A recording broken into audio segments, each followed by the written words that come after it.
Good morning standard seventh. So standard seventh आज हम लोग एक नया चैप्टर की शुरुआत करने जा रहे हैं और उस चैप्टर का नाम है शक्ति और क्षमा।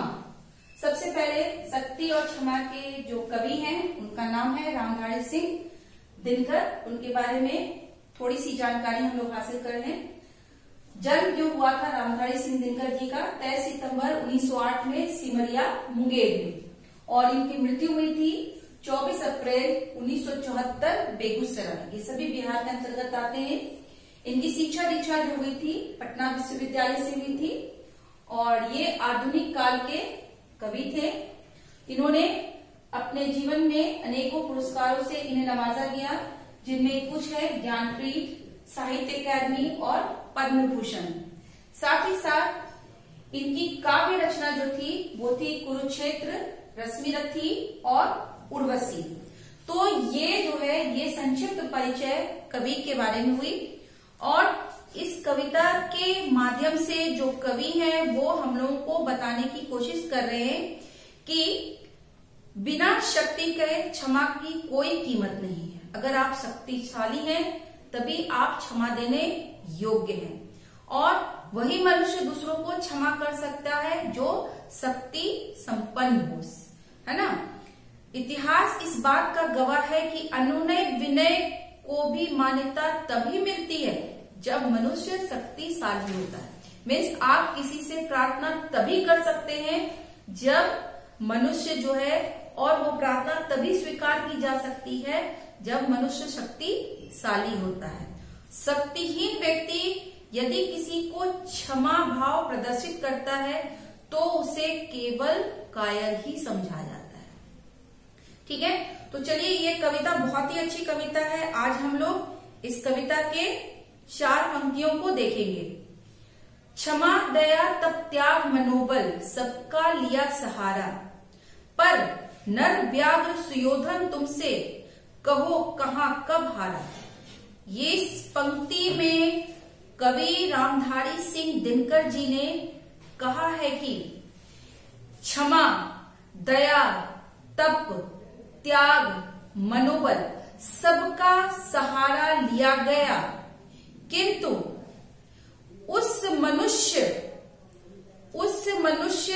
रूपी पशु दुर्योधन से तुमने कब हार मानी। यहाँ पर नर व्याघ्र लिखा हुआ है ना। नर व्याघ्र का मतलब होता है कि वैसा आदमी जो आदमी होकर जानवरों जैसा बर्ताव करता है, उनमें मानवता नाम की कोई चीज नहीं होती है। आप महाभारत की अगर कहानी आपको पता होगा तो महाभारत में दुर्योधन बहुत ही क्रूर था, है ना। छल से किस प्रकार उन्होंने अपने भाइयों से छल कपट किया। पांडव बहुत ही अनुनय विनय कर रहे थे, लेकिन उस अनुनय विनय को उन्होंने उसकी कायरता समझ लिया। क्षमाशील हो रिपु समक्ष, तुम हुए विनीत जितना ही, दुष्ट कौरवों ने तुमको कायर समझा उतना ही। रिपु का मतलब होता है दुश्मन।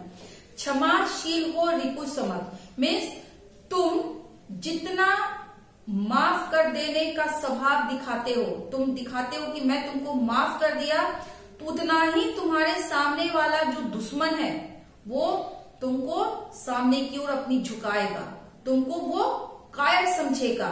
दुष्ट कौरवों ने तुमको कायर समझा उतना ही। ठीक उसी प्रकार महाभारत में पांडव जो थे हमेशा विनम्रता का परिचय दिए।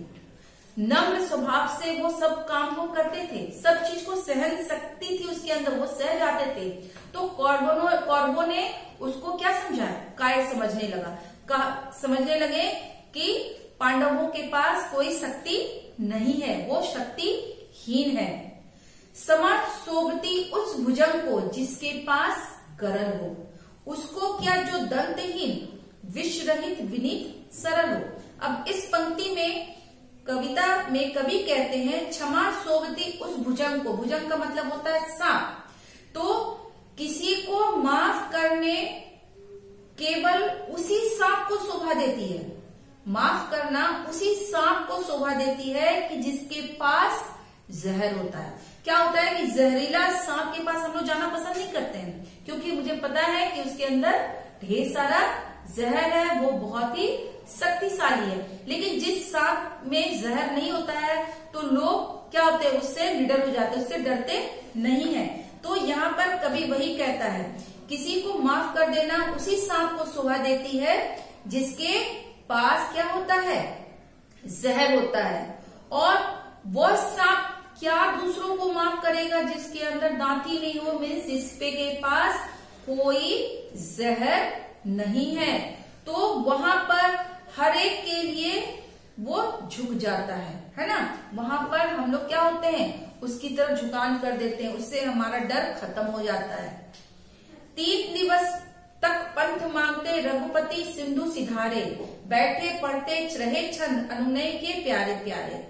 इस 4 लाइन की पंक्ति में रामधारी सिंह दिनकर कहते हैं 3 दिवस तक पंथ मांगते। जब श्री राम जो है सीता, जब रावण ने सीता का हरण करके लंका ले गए थे, तो श्री राम जो है सीता को छुड़ाने के लिए वो समुद्र तट पर गए और समुद्र देवता से उन्होंने अनुनय विनय की, उनसे प्रार्थना की, उनके लिए वो छंद पढ़े, वो किताबें पढ़े, दुआएं की, प्रार्थना की, बहुत ही अनुनय विनय किया समुद्र को कि मुझे आगे बढ़ने का तुम रास्ता दे दो। लेकिन समुद्र जो है उनके अनुनय विनय को क्या करता है, ठुकरा देता है। तो इसके बाद की जो 4 पंक्ति है वो हम लोग फिर 4 पंक्ति जो है वो हम लोग फिर नेक्स्ट क्लास में पढ़ेंगे। और तब तक के लिए आप लोग इस कविता को याद भी कर लीजिएगा, ध्यान से याद करिएगा, और कवि परिचय को तो अवश्य याद कर लीजिएगा, क्योंकि इससे हम हो सकता है आपके एग्जाम में ऑब्जेक्टिव क्वेश्चन हम दें। और जितने भी कवि परिचय है इसे अपने क्लास 4 कॉपी में भी आप नोट डाउन कर लीजिएगा। Thank you.